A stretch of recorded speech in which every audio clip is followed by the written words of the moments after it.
안녕하세요. 디지털 시대를 맞이하는 전문가들의 톡톡 튀는 수다. 저는 뇌과학 박사 장동선입니다. 네, 저는 작가 최 사장입니다. 장동선 박사님은 약간 그 고민형 같으세요. 그리고 오늘 저희가 함께 얘기 나눠볼 날카로운 상상력 연구소의 김용석 소장님. 안녕하세요. 김용석입니다. 네. 근데 우리 얘기하기 전에 도대체 이걸 왜 하고 있는지, 도대체 무슨 프로그램인지. 저희가 디지털 대전환, 디지털 신산업, 그리고 디지털 뉴딜에 대해서 이야기를 나눠볼 텐데요. 오늘 첫 번째 주제가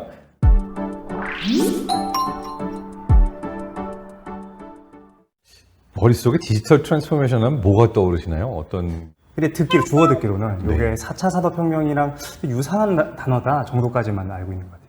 실제로 쓰는 단어인가요? 많이 사용하나요? 네, 그러니까 어쨌든 뭐 기업이나 뭐 정부 쪽에서 많이 사용하는 단어, 디지털 대전환, 디지털 트랜스포메이션이라고 알고 있고요. 대체 이게 뭔지 한번 우리가 그냥 간단하게 쉽게 정의를 한번 하고 시작하는 건 어떨까요? 그 혹시 소장님께서 2010년대 초반부터 독일 정부가 산업 4.0이라고 얘기를 해왔어요. 맞아요. 독일이 제조는 굉장히 강한 나라인데 IT에서는 사실 상대적으로 그렇게까지 강하지는 못하잖아요. 제가 말할 수 있어요. 제가 처음 독일 가가지고 인터넷 설치하고 인터넷 오는 데까지 2달이 걸렸어요. 그래서 아마 독일 정부도 제조의 비중이 높은 나라다 보니까 제조의 경쟁력을 앞으로도 계속 가지려면 필요했던 답이 제조가 과거의 제조가 아니고 제조에다가 IT화된 제조가 필요하다고 판단을 해서 그 방향으로 밀었던 건데요. 그 흐름이 2010년대 초반부터 나왔다면 산업 4.0, 그러니까 4차 산업혁명이란 말은 2016년 다보스 포럼 때 나왔죠. 그러니까 한 몇 년 있다가 나온 말이죠. 클라우스 슈밥이 뭐 독일의 그런 분위기나 이런 걸 좀 따와서 만든 말 같아요. 그리고 그 말, 다보스 포럼에서 말하는 시점과 바로 그분의 책이 나왔죠. 맞아요. 왜 영화 트랜스포머에서 자동차가 그러니까 제조업을 상징하잖아요. 자동차가 갑자기 로봇으로 변신하잖아요. 그게 이제 트랜스포메이션인데 어떻게 보면 디지털 트랜스포메이션 대전환이 이 안에 있는 것 같아요. 그러니까 정말 자동차가 갑자기 변신해서 말도 하고 사람들을 돕는 이런 로봇으로 변신하려면 어떠한 기술들이 필요한 걸까요? 많은 기술이 필요하겠죠. 근데 네. 거기에서 가장 중요한 포인트가 이런 것 같아요. 우리가 보통 뭐 4차 산업혁명, 디지털 트랜스포메이션 이런 얘기를 하면 그냥 듣는 사람들은 되게 IT스럽고 되게 공대스러운 느낌이 확 들잖아요. 그죠. 그래서 거기서 겁을 확 먹어요. 근데 그 모든 거의 목적이 딱 하나예요. 시장에서 기회를 만들기 위해서거든요, 다. 시장에서 기회를 만들려면 소비자에게 더 좋은 답을 줄 거냐의 문제거든요. 네. 물건을 파는 방식도 그냥 마켓에 두고 소비자가 가서 사는 방식보단 온라인에서 물건을 팔게 하고 직접 갖다 주는 방식이 우리가 훨씬 편하잖아요. 편리하잖아요. 네. 편리하게 만드는 데 들어가는 기술들이 많겠죠. 그게 디지털 트랜스포메이션의 핵심이라 이거죠. 우리를 좀 더, 소비자를 좀 더 편하게 만들어주고 더 효율적인 답을 찾아주기 위해서 그렇게 하기 위해서 필요한 기술들을 이해하는 게 디지털 트랜스포메이션이 되는 거고요. 디지털 대전환을 저희가 말하게 된다면 이렇게 그냥 한 문장으로 한번 정리해 볼게요. 그러니까 뭐냐면 온라인의 세상과 오프라인의 세상이 결합되는 미래. 네. 지금 시대와 이후 시대 우리가 고민할 거는요. 디지털이라는 말을 빨리 지워야 돼요. 우리한테는. 과거에는 이게 구분되어 있으면 지금 구분이 안 되잖아요. 네. 우리가 차를 타고 운전을 하면 과거 사람들은 내가 차를 타고 가는데 내가 다 운전을 했거든요. 지금은 뭐 차선도 확인해주고 자기가 알아서 여러 가지 정보를 해주죠. 이걸 우리가 그리 인지하지 않고도 다 다녀요. 여기에 무슨 기술이 신경 안 써도 잘 다닙니다. 근데 거기에 굉장히 많은 다양한 디지털 기술이 들어가 있죠. 우리의 일상이 디지털에 굉장히 많이 관여되어 있음에도 불구하고 우리는 잘 모르죠. 알 필요도 사실 없는 거고. 과거에는 그것이 구분된 시대였다면 지금은 섞여 있는 시대다 보니까 우리 머릿속에 특히나 우리 잘 아는 아이들 머릿속에는 애초에 디지털 아날로그를 구분하는 거나 온라인 오프라인을 구분하는 거자 그걸 왜 구분해? 라고 생각할지도 몰라요. 그런 시대가 오히려 대전환이 된 건 거죠. 과거에. 그럼 이렇게 정리하면 좋을 것 같아요. 온라인과 오프라인, 디지털과 아날로그, 그 경계가 무너져 나가는 것을 우리가 이제 디지털 대전환, 네. 4차 산업혁명 이렇게 부를 수 있겠다. 깔끔하네요. 네. 이러한 시대에 그러면은 자기 기업을 가지고 있는 사람들, 이분들은 어떤 거를 생각해야 되고 어떻게 준비해야 될까요? 산업에 대한 이해를 할 때 과거에는 업이 다 분리가 돼 있었어요. 지금은 업이 연결돼 있다 보니까 경쟁 구도가 바뀌어 있다는 거. 예전에는 그렇게 한 회사가 이것저것 하면 우리가 문어발이라고 불렀거든요. 맞아요. 근데 지금은 문어발이라고 부를 수가 없어요. 왜냐하면 연결돼 있는 게 정상이니까. 그 답을 찾기 위해서 분리된 답보단 연결시켜서 한 회사가 할 수 있는 걸 더 많이 찾으면 누가 편한가? 우리가 편해요. 맞아요. 나는 차만 운전하기만 했는데도 불구하고 차 안에서 별의별 일이 다 일어나고 내가 차 타고 돌아다니는 그 동선만 가지고도 다양한 데이터를 주면 내가 되게 편한데 과거에는 그런 게 없었으니까.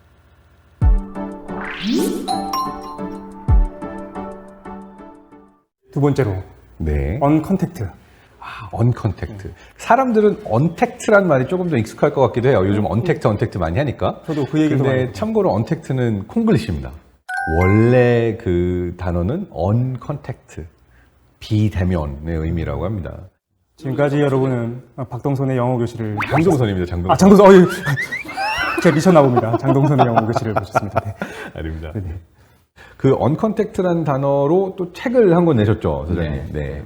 근데 우리나라에서는 아무래도 말 줄이는 걸 굉장히 좋아하는 또 우리가 문화권이에요. 그래서 처음 그 말을 듣는 사람 이게 도대체 뭐야? 라는 말이 들겠죠. 근데 언컨택트 이 발음보다 언택트 이게 더 쉬웠나 봐요. 그래서 네. 다 줄여서 말 쓰는데 우리는 평생 컨택트 기반에서 살아왔어요. 사람과 계속 어울려 살아왔고 끈끈이 뭉쳐서 살아왔고 사회적 동물로서. 그러면 언컨택트라고 하면 우리가 이제 더 이상 떨어져서 외롭게 혼자 살자 이게 아니고요. 이제까지 해왔던 오프라인 기반의 컨택트 문화를 바꾸자는 의미가 되는 거니까 단절이 아니고 뭐 온라인으로 연결시키고 다른 방법으로 연결시키고 연결은 계속 할 거예요. 그 방식에 대한 변화입니다. 언컨택트의 장점들이 어떤 게 있을까요? 그러니까 재택근무를 하게 되면서 어떤 일들이 더 좋아졌을까요? 시간 효율의 장점이 생긴 거죠. 우리가 사실 온라인으로 쇼핑을 하건 온라인으로 교육을 하건의 목적은 딱 하나였어요. 처음에 목적은 편하려고. 그거 물건 산다고 다 차 타고 가보세요. 학교에 다 모여보세요. 뭐 교통 문제도 생기고 여러 가지 복잡한 엄청 문제가 기다려야 생기죠. 되고. 그렇죠. 네. 근데 그런 문제를 다 해결하는 게 온라인으로 문제를 푸는 거였거든요. 그래서 온라인 비대면은 출발 자체가 편리하려고 한 거였었어요. 근데 팬데믹을 만나면서 편리에다가 한 개가 더 더하기가 됐어요. 안전이 더하기가 됐어요. 편리와 안전.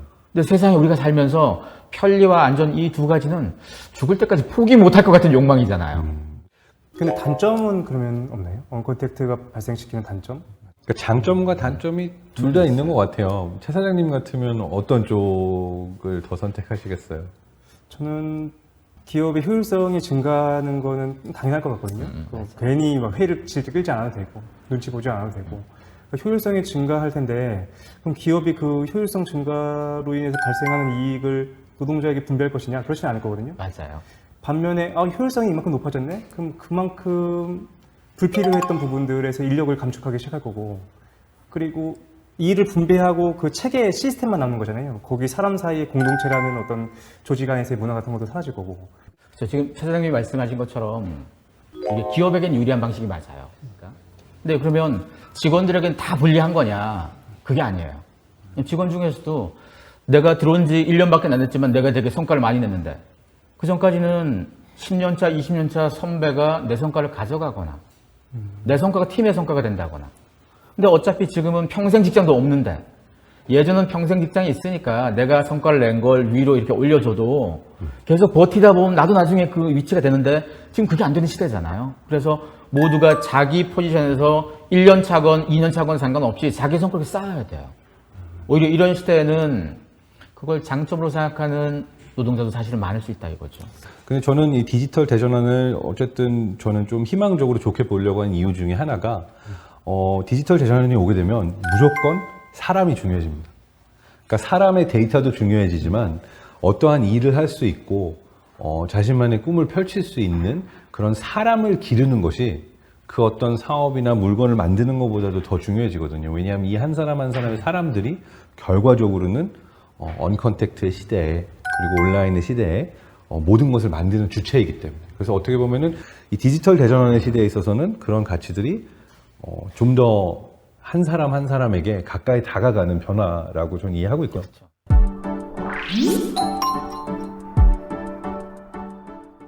신조어가 있다고 저도 이거 처음 들었는데 후렌즈? 후렌드? 들어보셨어요? 후렌드. 저도 처음 들어봤어요. 후하고 프렌드의 합성어래요. 네네. 이게 실제로 쓰는 단어라고 하더라고요. 아, 그래요? 네네.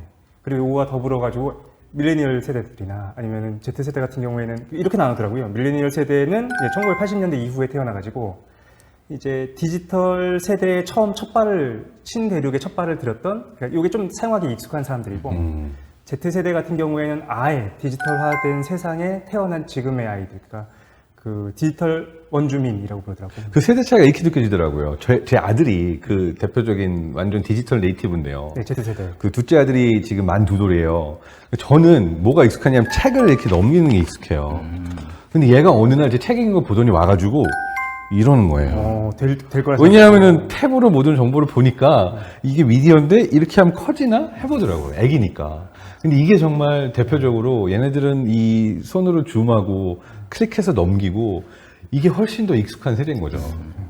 기술 혁신이라는 게 우리는 대단한 것처럼 뭐 디지털 이런 얘기를 하는데 내가 태어난 뒤에 나왔기 때문에 나한테는 대단한 기술인 건데 사실 그 기술이 이미 있고 태어난 애들한테는 just things. 그렇죠. 그냥 일상적으로 사용하는 너무나 당연한 물건이고 너무 당연한 거지 이게 뭐 대단한 기술 혁신이 아니라는 거죠. 그럼 점점 시대가 가면 갈수록 네. 기성세대와 이 새로운 세대의 정보 격차가 점점 커질 거라고 생각하시는 건가요? 그렇죠. 그건 기성세대와 새로운 세대 간의 정보 격차기보다 변화를 따라가는 사람하고 안 따라가고 버티는 사람의 정보 격차를 보는 게 더 맞겠죠. 왜냐하면 나이가 많아도 잘 따라가는 사람들이 있거든요.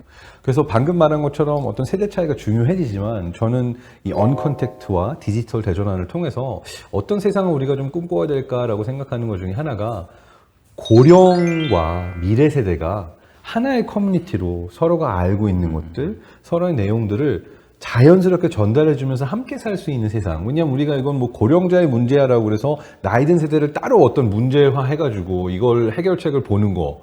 그리고 미래 세대들만 놓고 얘네들을 위해서는 어떤 세상을 만들어야 될까 보는 거.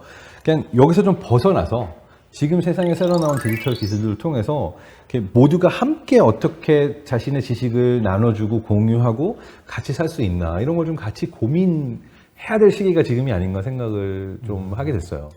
오늘 저희가 김용섭 날카로운 상상력 연구소 소장님 모시고 최 사장님과 함께 이렇게 재밌는 이야기 들어봤는데요. 오늘 나왔던 얘기들을 우리가 간단하게 한번 짚어보면 첫 번째, 원하건 원하지 않건 변화는 오고 있다. 디지털 세상으로서의 변화가 온다. 디지털 트랜스포메이션, 디지털 대전환 얘기를 저희가 했고요. 그리고 그 안에서 나왔던 것이 미래 세상에서는 언택트 아닙니다. 언컨택트 세상에서 서로의 연결성을 좀 남겨둘 수 있는 그러한 세상. 그리고 나서 우리가 이제 함께 걱정한 게 이건 아무리 걱정해도 끝이 없겠지만 미래 세대. 그러니까 뭐 밀레니얼부터 시작해서 여러 세대와 뭐 소셜 네트워크 얘기를 했습니다만 우리가 걱정해야 될 화두 미래 세대 이야기를 해봤고요. 너무 시간이 금방 가서 정말 짧게 느껴졌던 것 같습니다. 디톡스가 필요하신가요? 디지털 시대를 맞이하는 전문가들의 톡톡 튀는 수다. 재밌게 보셨으면 좋아요, 댓글 구독도 해주세요. 네, 감사합니다.